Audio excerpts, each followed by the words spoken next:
Jack, Gillingham in the Cup tomorrow, the Carabao Cup second round, looking to get into the third round for the first time since 1989. Before we talk about that, just your final reflection on Saturday's result. An extremely frustrating result, disappointing. Just one of those games where it just didn't go our way, did it? No, you're right there. I think we just didn't have that final bit in the final third. Probably didn't know what to do at times in order to break them down. They made it difficult for us. But we stuck at it, and in the end, it just wasn't enough. Didn't probably create enough chances, especially when we did have that spell in the second half where we did start to look like we were breaking them down. We just didn't have that final touch. So, disappointed on Saturday. We come into the game thinking, we could definitely win this game. But yeah, that's football. We beat them 7-0. A couple of weeks ago, and then today, Saturday, obviously in the league. It was frustrating, but that's just how it goes. Tomorrow's game will be our 7th game in 3 weeks. How much pressure does that put on your body? It happens at the start of every season, we know that, but is it really hard work on the body, or do you look at it the other way and think, actually, it's good to have a good momentum, a good run of matches before things quieten down a bit? Definitely, I think it's a good thing. We all want to be playing football as professional footballers.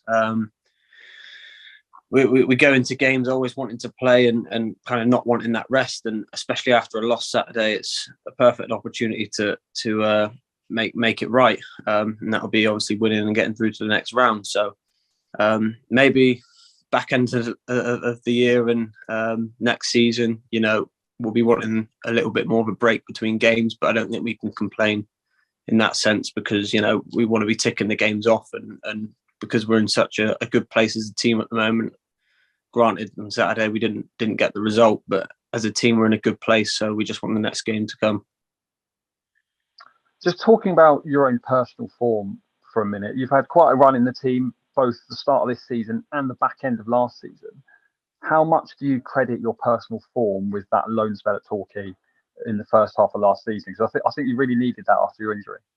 Yeah, I've said it before. It was something that me and Matt spoke about after the injury, about going out on loan.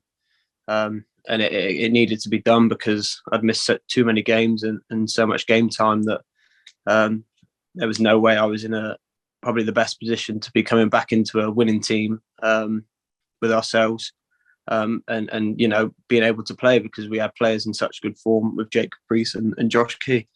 So that was obviously helped me a lot and get back to my fitness, and being involved last year in the back end of the season was obviously brilliant. So I just tried coming this pre-season fit, hungry. And yeah, the aim as a footballer for everyone in the team is to be on the team sheet as much as possible. Let's get down to business and talk about tomorrow's game then. 2 years ago, we faced Gillingham in the FA Cup. They were a League One team. We were a League Two team. We've switched places now, but it's cup football, and as we know, your league, your position, your form is completely irrelevant. Yeah, they were obviously in League One last year. Didn't really follow them last year, but having played against them 2 years ago, they were a good side. They were strong. They were, I think Steve Evans was a manager at the time. But yeah, they were a well-drilled side. We expect the same tomorrow. We played League Two games last year, and every one of them was tough. We've played League One games this year. Every one of them was tough. So yeah, we'll go into the game full of confidence and looking to do what we did 2 years ago against them. Gillingham away perhaps isn't that glamour tie we all look for when there's a cup draw, but should we win tomorrow, you'd be hopeful third round, there's a better chance of one of the big Premier League teams and that glamour tie, if you like. Yeah, absolutely. I think, in a way it's a win-win either way. Whoever we get, it's if we don't get a Premier League side, then the chances obviously of us winning are a little bit bigger. And that's obviously an opportunity for us to get into the next round. If we get a Premier League side, then that's obviously fantastic for the club.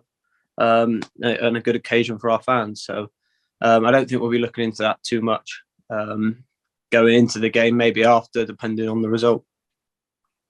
Yeah, obviously you said it there. You don't want to be too focused on what might come until that end result is what we desire. Yeah, no, definitely. I think, all we can do is focus on the game that's in front of us tomorrow. And whatever the draw will be in the next round, we'll be looking to win that and progress to the next one. Finally, then, obviously, tomorrow's game and then Accrington away on Saturday. We know at Exeter City that wherever the away game is, it tends to be far. But when you've got two quite long distance away trips in the space of 5 days, how do you manage your body? Is the training schedule different to what it usually is? How's Matt and the team sorted that out this week? I think with this being, that obviously we had Cheltenham 2 weeks ago Tuesday. That was a little bit different because we were able to go back in one night and not be back too late. But this week we'll stay overnight after the Gillingham game, come back Wednesday. The lads that need the training, that haven't got the game time on the Tuesday night, will train Wednesday afternoon when we get back. I think then we'll have Thursday off or a Thursday recovery day, and then Friday obviously travel up. So not too dissimilar to what we kind of did last year. So obviously we've got kind of the same group of players that we did have. So we're kind of well routined in that sense.